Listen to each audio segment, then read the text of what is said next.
Welcome to CBS Sports HQ. We start the show 4 wide, folks, which means we're talking NFL. Mike Renner, Kyle Long, Jacqueline Augustino. I'm Tommy Tran. Great to have these two guys in studio, which will be the first of many this upcoming season. Yes. It's a marker, Jacqueline, that we're inside a month to the new year. Finally, guys, we've been counting down since like 200 days, 150 days. You know, we are waiting, but we're at 28 days to go until the NFL season is officially here. So it's still storyline and talking season, but we are actually going to play a game because we have some new faces in our studio, as mentioned, with Mike Renner and Kyle Long. 28 days to go until the season is officially here. Just a quick plug, you can watch the NFL on CBS on September 8th. We will remind you of that a lot over the next month. But we're going to play a game of contender or pretender. So what teams are for real, who can actually make a deep playoff run, and who is not going to live up to the hype? In our producer Jack's favorite words, who is a fraud, Tommy? That is what we're wondering. We're on fraud watch, fraud alert. So let's welcome back the gentlemen. We have Mike Renner, Kyle Long back with us here in studio. And if we're talking about teams being a contender or a pretender, it only feels right that we start right at the top with the Dallas Cowboys. Always high hopes. They haven't reached an NFC championship in quite some time. Dallas Cowboys fans like Brandon and Haley Sutton, they are waiting for it. Kyle, where do they land on your list? Are they a contender or are they a pretender? There's no doubt they're a star-studded team, but the Dallas Cowboys will, until proving me otherwise, be a pretender. And look, they've got all-stars at the receiver position. They've got a great young quarterback. Well, he's not so young anymore, Dak Prescott. You've got pass rushers that are all-world, but at the end of the day, you got to win them when they count. You got to string them together. The Cowboys haven't proven this to me. Mike McCarthy has a lot to prove, as well as Dak Prescott this year. It's his biggest audition thus far, Dak Prescott's. Yeah, to me, the biggest thing why I think they're a pretender as well is the left tackle position. You go from Tyron Smith, you know, potential future Hall of Famer who played at a high level still last year, to now a rookie at the left tackle position. To me, I go back to in 2022 when Tyron missed a good portion of that year. Dak was not the same. 15 picks. People were maybe calling for his job there as a starter. Now, without Tyron Smith, I think we maybe revert back to that, especially with how much drop-back passing this offense features. All right, so we start things off with the Cowboys. Let's next move to the team that beat Dallas in the postseason and had a really good first half against San Francisco in the divisional round. Mike, I'll start with you. When it comes to the Packers, which side do you side on? I have to call them a contender. And it's not only because of that dominant win they had over the Cowboys, the fact that they were on the precipice, but the fact that they got better this offseason in a number of ways, and most specifically, the defensive coordinator position. Going to Jeff Hafley and what they have on the defense side of the ball now, there is a lot of meat on the bone with the talent they have. That was not the 22nd best defense that they were in points per drive a year ago. They were much, much better than that, in my opinion, from a talent perspective. I think Hafley unlocks that, and then if we see the Jordan Love we saw in the second half for a full season, I mean, they could unseat the Lions for the NFC North champs this year. Yeah, I'm also on board with the Green Bay Packers being legitimate contenders in the National Football League with Jordan Love at the quarterback position, newly minted. This guy's a lot of fun to watch, and he is that take your top off the defense, do it all type quarterback. And we were talking about this earlier on our promo pod. Nobody is more chill than Jordan Love on the sideline after a bad drive. And if you watch great quarterbacks like Mahomes and guys like Brady, very chill on the sideline, and that's when you know the storm is a-coming. And for other teams, they saw it firsthand. Jordan Love, the real deal. So are the Packers. So Jordan Love just got paid. So did Tua, but these quarterbacks are in very different situations in terms of their respective teams. Tua saying, yeah, show me the money, and Dolphins fans are saying, hey, show me some playoff wins, Tua.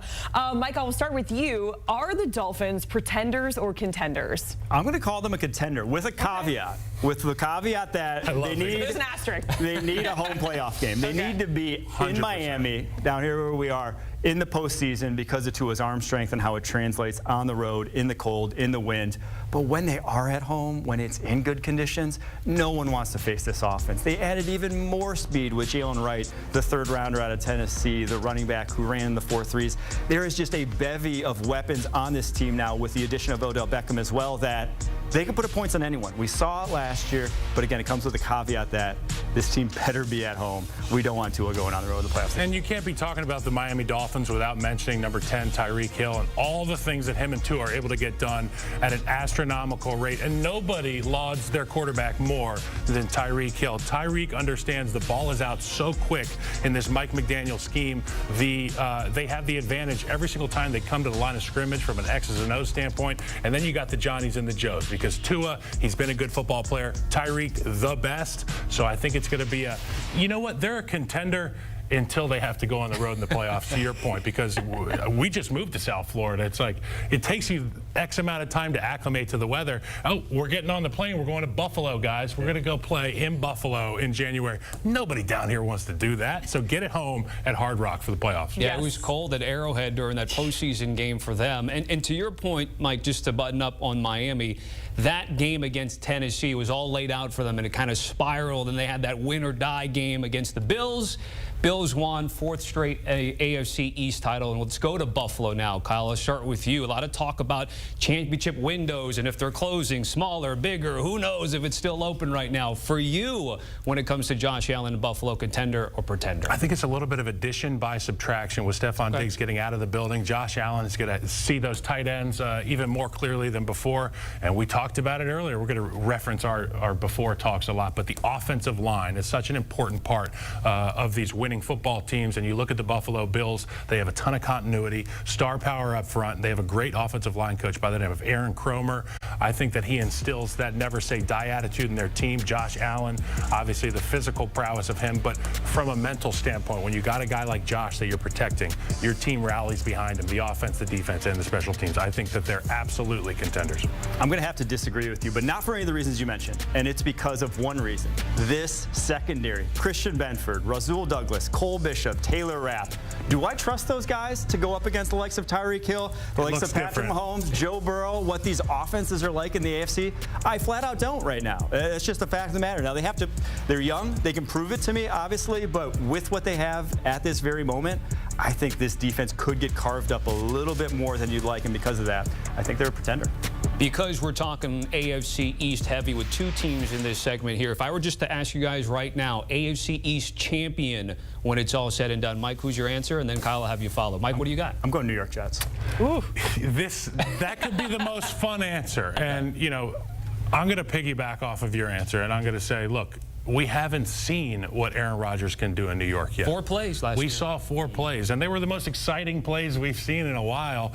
I, like so many people in South Florida and in the tri-state area, can't wait to watch Aaron Rodgers and the Jets. I think that getting that experience up front will have a lot to do with the pre-snap conversations that Aaron's having. He won't be hit as much like we saw their backup quarterbacks getting peppered, because they just don't see it coming like Aaron can. Yes, we know the infamous 4 plays that we saw last season, and some big NFL news right now. The Jets, they're having Aaron Rodgers sit out of their joint practice with the Commanders because of some rain. Mike, you were very confident when you said, hey, it's the Jets. But if you're hearing Aaron Rodgers is not practicing because of rain, is that overcautious, or what's going through your head when you hear that? It's kind of silly, right? That's why I don't think it's silly. I think it's just the man's 40 years old. The body does different things at that age. I know myself at 34, getting out of bed every day, I don't feel the same as I did when I was in my 20s. So that to me is what it is. It's making sure that he's on the football field when it matters, because Aaron Rodgers doesn't need to see anything more at this point. He's had 2 training camps now to get up to speed. I think he'll be fine. And it'll provide priceless reps to the other quarterbacks in that building. And like we've said, you never know with a guy like Aaron Rodgers. They didn't make Nolan Ryan show up to spring training and throw fastballs.